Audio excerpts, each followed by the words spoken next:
Assalamualaikum warahmatullahi wabarakatuh. Salam literasi. Perkenalkan, nama saya Syarifah Musbita Asrina, duduk di bangku kelas 11 Madrasah Alia Negeri 1 Sinjai. Pada kesempatan kali ini, saya ingin mengajak kalian semua untuk mengenal sebuah buku yang berbicara tentang perjuangan, rasa lelah, dan makna proses menuju masa depan. Buku tersebut berjudul Lelah Tapi Untuk Masa Depan. Siapa yang tidak pernah merasa lelah, ragu, atau bahkan hampir menyerah dalam meraih cita-cita? Buku Lelah Tapi Untuk Masa Depan hadir untuk menjawab perasaan itu.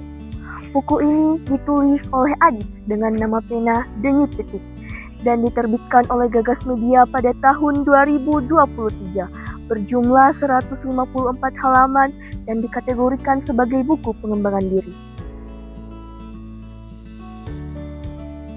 Buku ini bukanlah novel yang memiliki alur cerita tunggal, melainkan kumpulan tulisan reflektif yang terkungkung oleh satu benang merah, yaitu perjuangan hidup. Setelah membaca buku ini, saya menyadari bahwa bukan hanya kita yang mengalami tantangan dalam proses menuju masa depan, namun orang lain juga mengalaminya. Mungkin hanya bentuk tantangannya saja yang sedikit berbeda. Tidak heran jika buku ini dikategorikan sebagai buku pengembangan diri. Karena selain dapat membuat kita lebih mengenal diri kita sendiri, buku ini juga menyajikan sudut pandang orang lain dalam menyikapi masalah yang mungkin kita saja belum tahu bagaimana cara menghadapinya. Ada banyak pembahasan yang penulis gagas di dalam buku ini. Salah satunya yang menarik perhatian saya dan pastinya sedang banyak orang usahakan sekarang adalah berhenti untuk menyalahkan diri sendiri. Sejalan dengan kutipan di akhir pembahasannya itu, menyalahkan diri sendiri gak bakal bikin masalahmu selesai sendiri. Selain kutipan yang saya sebutkan tadi, masih banyak kutipan lainnya yang bahkan lebih menarik yang akan penulis bahas di halaman berikutnya. Dengan jumlah 154 halaman, saya mampu menyelesaikan buku ini kurang dari waktu sepekan. Karena setiap selesai membaca satu halaman, saya pasti akan dibuat penasaran tentang apa lagi yang akan penulis bahas di halaman selanjutnya.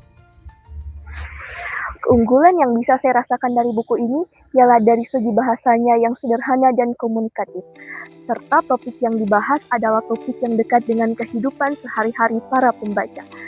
Dan beragam topik yang diangkat dari buku ini akan membuat siapapun yang membacanya tidak merasa jenuh untuk melanjutkan ke halaman berikutnya. Meskipun memiliki banyak sisi positif, buku ini juga tidak luput dari beberapa kekurangan yang cukup keras. Salah satunya adalah dari segi bahasanya yang kurang terjaga, karena di beberapa bagian terdapat pencampuran antara bahasa sehari-hari dan bahasa Indonesia baku. Contohnya dalam kalimat, maka kita mungkin enggak benar-benar bisa mencapainya. Yang pastinya akan lebih enak untuk dibaca jika ditulis, maka kita mungkin tidak benar-benar dapat mencapainya. Selain itu, ada juga penggunaan kata yang terasa berulang, seperti zona friendzone. Kata friendzone sendiri sudah berarti zona pertemanan, sehingga penambahan kata zona menjadi pemborosan makna dan sedikit mengurangi kenyamanan saat membaca. Setelah saya membaca buku ini, saya yang pada awalnya merasa bahwa lelah adalah sebuah kelemahan, akhirnya menyadari bahwa rasa lelah adalah hal yang berharga. Kenapa?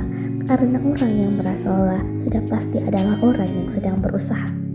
Buku ini sangat saya rekomendasikan untuk dibaca oleh pelajar, anak muda, dan siapa saja yang sedang berusaha untuk meraih tujuan hidup.